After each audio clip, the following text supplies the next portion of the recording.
Hey everyone, welcome to This Explainer. Today, we're diving headfirst into something absolutely fascinating, the hidden biological mechanics of owls. We're going to look at what exactly makes these raptors such incredibly formidable hunters. But we're not just looking at your standard owl today. We're actually setting up a really surprising comparison between two entirely different species that operate on completely opposite sides of the day and night divide.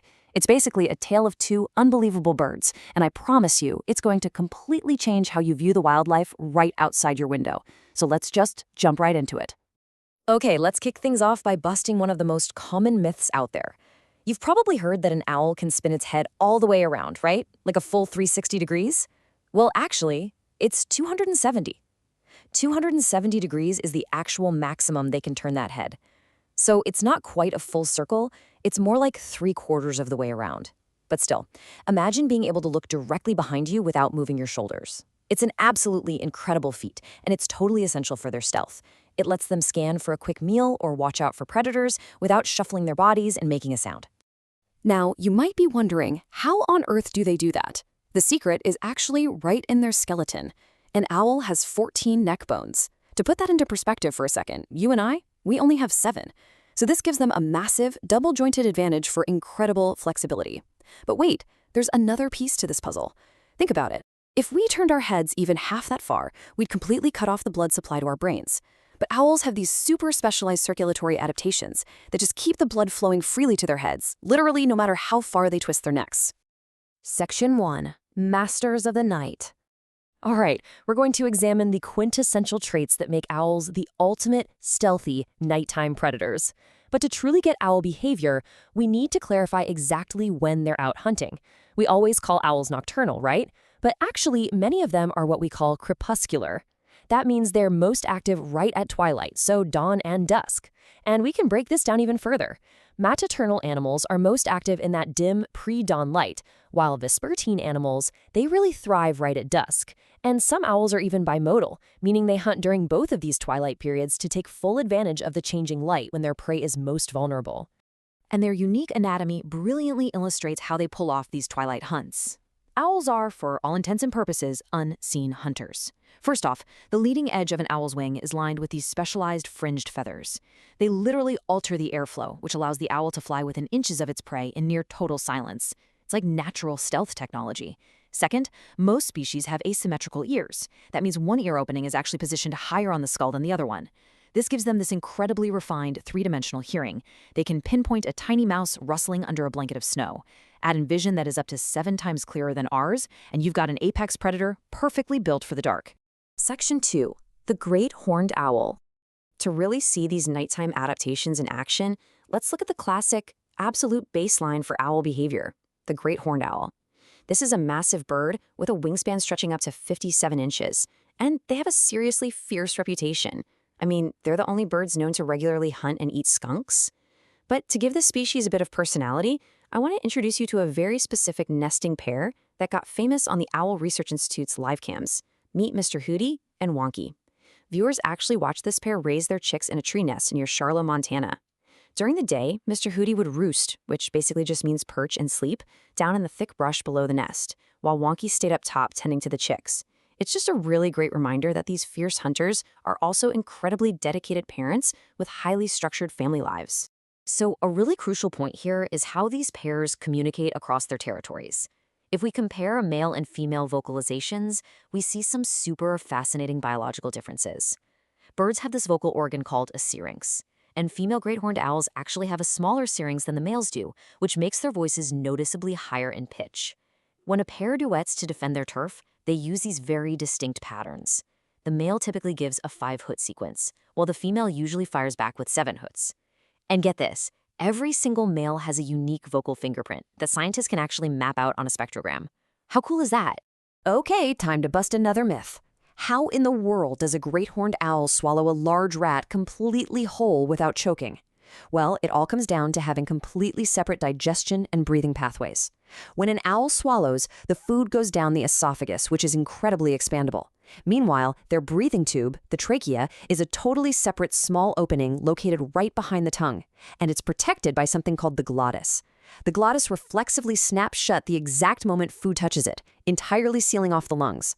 Plus, they can literally just breathe through their nostrils while they swallow. Problem solved. Section 3, the ground-dwelling rebel. All right, so we've established the baseline of a massive, tree-dwelling, twilight-hunting owl. Now, we're going to execute a dramatic pivot and look at a bird that completely flips the script on what an owl is supposed to be. Just think about the striking visual differences here. This is the burrowing owl. Notice those sandy brown feathers heavily spotted with white? That provides absolutely perfect camouflage for dirt and brush. Notice the complete lack of ear tufts. And check out those incredibly long legs. Those legs are a massive clue. This owl is built for running on the ground. But perhaps the biggest rebellion of the whole shebang? The burrowing owl is diurnal. Yep, it is the only daytime feeding owl in all of North America.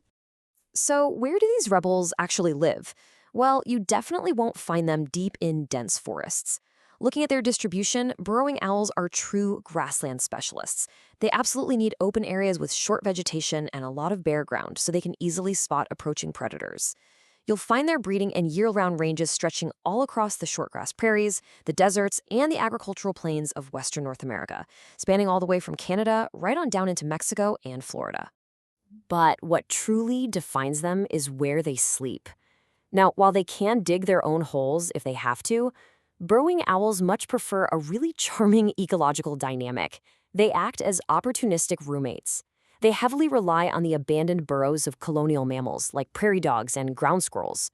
They'll just move right into these underground tunnel systems, sometimes going up to 5 feet deep, just to find a safe, dark, domed chamber to roost in and raise their young. And because they live on the ground and hunt during the bright daylight, their diet looks very, very different from our friend the great horned owl. A massive 90% of their diet is actually made up of arthropods. We're talking bugs, grasshoppers, beetles, scorpions, you name it. They use those long legs to literally sprint across the ground and run down insects, or they'll use a super cool technique called hawking. That's where they leap high into the air to snatch a bug right out of mid-flight. They are just incredibly resourceful little pest controllers. Section 4. Raising the owl family. Now, both the great horned and the burrowing owl have fascinating yet vastly different reproductive strategies to ensure the next generation survives. But whether they're in a freezing tree nest or a cool underground burrow, their eggs absolutely have to stay at a precise 98 to 100 degrees Fahrenheit to develop. Enter the brood patch. This is a specialized, featherless, kind of blister-like bare spot of skin that actually develops on the female owl's abdomen. She presses this bare skin directly against the eggs and later the little chicks, transferring her own body heat to keep them alive. And because only the females develop this patch, they handle almost all of the incubation duties while the male goes out and hunts. When you observe a burrowing owl family, you get to see all this bustling activity right at the entrance of their underground nesting chamber.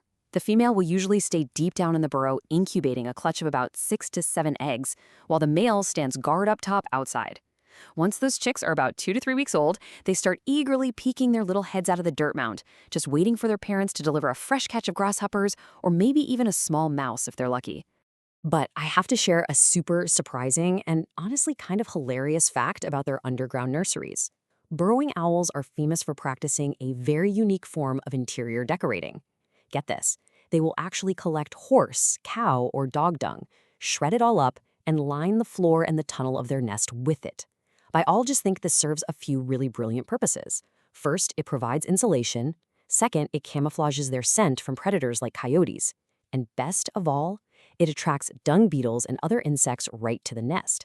It's basically like setting up a steady stream of fast food delivery right to the chicks. Section 5. The human impact. So we've explored the biology, the behavior, and the downright incredible adaptations of these birds. Now, we really need to shift our focus from biology to conservation, because the survival of both the tree-dwelling great horned owl and the ground-dwelling burrowing owl is directly tied to our everyday environmental choices. One of the most silent, creeping threats to owls, and really all nocturnal and crepuscular wildlife, is light pollution.